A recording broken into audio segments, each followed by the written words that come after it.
of the reasons I would love people to start taking dance classes in general is because it's a way for you to start learning how to break things, the most complex things, down into simple forms. Because if you think about it, if you've never taken a dance class, generally for those who are first starting off, you learn a set piece of choreography, and most of the time instructors or choreographers will show it to you. Most people, those of you who are going in the first time, will come in intimidated and thinking, what the hell am I getting myself into? And that's the same exact thing when it comes to our goals, our dreams, or whatever else you want to achieve. It may be exciting at first. Oh, I'm going to a dance class, or oh, I'm finally going to go write my book, or go start my own business. It's going to have that excitement, and then once you get into the process and you see the actual work that you need to do to actually get to completion, we get to that point where it's like, what did I get? How am I going to get myself out of this? What did I get myself into?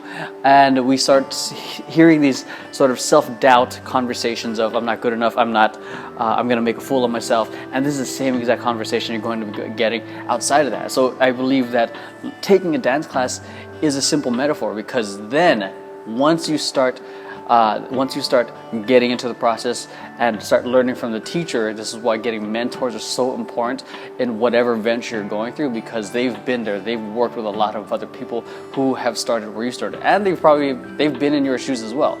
So back to dance classes, they will teach you and break it down to you so it's ridiculously easy to understand, and ultimately at the end of every class, you have to perform, you have to step up, you have to get into a space where it's uncomfortable. So general structure for any dance class, or at least for mine, is I generally acknowledge the class, I show them the choreography, let them get used to the fact that it looks way over their head, take them through the process, allow them to be blown away at how easy it was, and at the end, put them in a space where it's under pressure, where they need to perform, or they need to perform where there's a huge possibility of messing up or really excelling. Okay, and that's exactly when it comes to putting your work, putting your own novel, starting your own business, where that's at that point where you need to put yourself out there and feel vulnerable about it. And if you allow yourself to go through these processes of feeling unsure, going into the process, then putting yourself out there, allowing yourself to be uncomfortable and vulnerable, you're going to grow that much faster. Okay, so that's why taking a dance class is a simple metaphor in life and everything. It allows you to go beyond your circumstances. It allows you to go start connecting with the body again. It allows you to start getting out of your head and just start doing the work. Okay, a lot of the times, say in a dance class, some people get afraid and they just walk out. I've had that. I don't have it happen often, but people get intimidated. Okay, whether it's a beginning class or advanced class, some people get that intimidation factor, or that, like I said, that negative self-doubt conversation. Okay, and it's the same thing when people are about to do something that they are excited about, and they're about to dive in head first.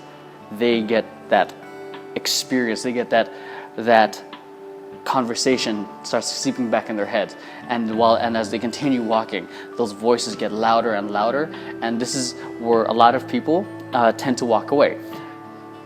In reality, that's just, in my personal perspective, that's life testing you. How bad do you really want to get to the top?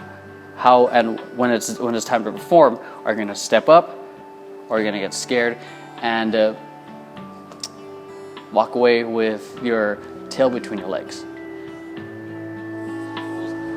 One of the students was just texting away, and had this been a few weeks ago, the previous teacher, Anna, would have been just totally okay with this. But Helen wasn't having this, so she demanded that the student put away her cell phone. She refused.